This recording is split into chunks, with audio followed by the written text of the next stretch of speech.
And you know, that's when the colors started to change.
I've been in your waters.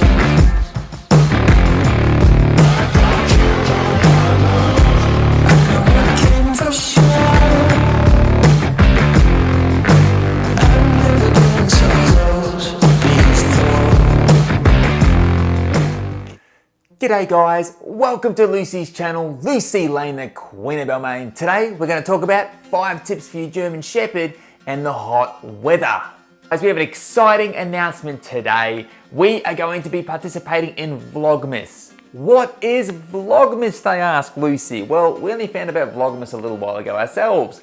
But Vlogmas is essentially when YouTubers like to try to vlog every day through Christmas. Now, that is probably going to be impossible for us, but what we're going to try and do, we're going to upload more regularly throughout the duration of the Christmas period and obviously have some Christmas inspired things, and we're also going to be doing our usual adventures, tips and tricks, all sorts of things like that, day in the lives, and we're going to take you along. So we're just going to be doing more content, more of it. So what we're going to be doing is trying to upload every second day.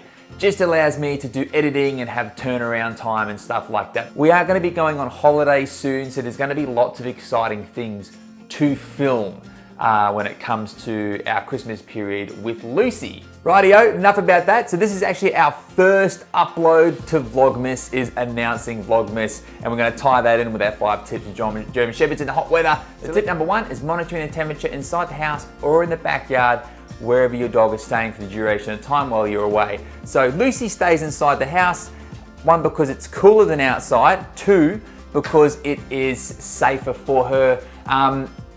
This is an old house though, so it doesn't stay super cool in the summertime, and it gets pretty cold in the winter. So it was built 100 years ago, so insulation's not a massive thing with homes back then, but that's hence why I monitor the temperature with this.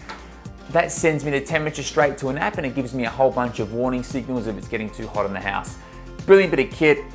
This isn't a specific brand. You can get these all over like Amazon, they're a dime a dozen.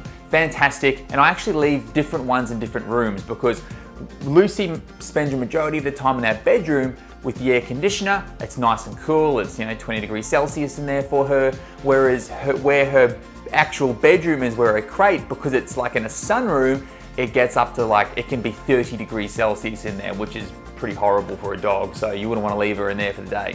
But I do have a few of these around the house so I can monitor the temperature of the house accordingly and make sure she's okay. Now you're probably wondering why I don't leave her in the backyard. Well, the backyard's even hotter out there and there's no sufficient shade for her. Now on top of that, I also have one of these bad boys. Now this isn't solely just to have Lucy, to watch Lucy, but this is an Arlo 2 security camera. Got a whole bunch of those hooked up around the house. One, obviously, just to keep eyes on Lucy to make sure she's all good. But two, recently we've had a few things pinched off the front porch and I've come home and Lucy's been in an absolute spin. She looks really pissed off. So I think she knows someone's been lurking around and she's done her bun. Hopefully she's prevented a burglary, who knows, but now I've got cameras wired up, so if these people come back snooping around, we'll be able to watch Lucy's reaction. I'll be notified via the cameras and then I can quickly call the police if I can't get back in time. All right, number two, pretty easy one is walk your dogs in the early morning, late evening. Don't put them under any necessary stress through the day if it's bloody 35, 40 degrees Celsius or 100 degrees Fahrenheit. There's just no need for it. A little bit of common sense there. Number three, here's a ripper one for you, is cool mats. Cool mats are amazing. You can lay them out for your dog and as long as I don't chew the hell out of them, it'll keep them very cool. What I actually do with Lucy inside, it's a little bit of a alternative option. I just leave some nice I wet some towels for her, I wring them out, and I just lay them on the floor and she just chills out on those if she does get too hot. Obviously, when it comes to that, just make sure your dog's not a chiller so you don't come home and they've consumed half the towel. But that's a great way to keep your dog cool through the day, inside or possibly outside of the house. Number four, now you guys hear me bang on about this all the time in the winter, the summer, wherever, because of the exercise benefits, but also this is great for keeping your dog cool as well, which is a lot of swimming in the summertime and or just playing in the water in general. If your dog doesn't like swimming, maybe have a little sprinkler system out in the backyard for them or take them to a place where they can get their paws wet at the park or take them to the beach, one of Lucy's favorite places to be. It's a great way to obviously get the exercise in and it's nice for them just to be in the cool water. Now, there is a vital tip that I'm gonna share with you next when it comes to your dog being wet in the summer.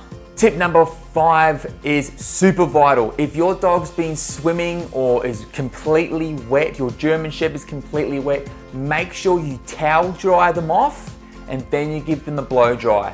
Couple of reasons why. First one is hot spots. So these guys are a little bit more prone to hot spots in the summertime. I know Lucy is with her sensitive skin, but number 2 is if you just throw your dog back in the backyard soaking wet on a hot day, it's actually not going to keep them cool. It's going to do the opposite. The wet coat is actually, the water's going to act as an insulator on their coat and they're going to get hotter. So their coat will essentially retain the heat and then they can't cool themselves down. Alrighty guys, I'm going to give you one more bonus one. Number 6. Now, pay attention. I saw this happen last year in Sydney and I thought this was a little bit ridiculous, but nevertheless, it has happened. So don't shave your German Shepherd in the summertime thinking it's gonna keep them cooler. It will not. Apart from medical reasons, say if your German Shepherd needs an operation or they have a hot spot you need to attend to or something like that, you can shave parts of them, that's okay, that's all well and good. For medical practices, fine. But you shouldn't shave your German Shepherd's coat off in the summertime because you think it's going to keep them cool. What happens is their skin becomes very vulnerable, they can get sunburned, and they'll actually heat up a lot quicker. What happens, their undercoat actually regulates their temperature for them. Their undercoat is designed to keep them cooler in the summertime. I know you kind of look at them and think, are you hot under there? But it's technically the opposite. So last year I did see a German Shepherd rolling around Sydney. This guy, I know he was trying to do the right thing. He shaved his German Shepherd. It looked ridiculous, by the way. It looks absolutely ridiculous. And he left a giant mane on. So he left her head and the German Shepherd was shaved from there down and it just looked stupid. Alrighty guys, that is it for today. So this is also our first installment of Vlogmas. We are going to be trying to upload once every second day. We're going to be taking some time off soon from work and that, so we're going to have lots of fun and exciting adventures that we're going to be going on with Lucy. and we'd love to share them with you guys. So if you enjoyed this video, guys, and if you're keen to check out Vlogmas and you want us to do Vlogmas, drop a comment down below, show some support, drop a like, make sure you subscribe to the channel, and we will see you in the next video.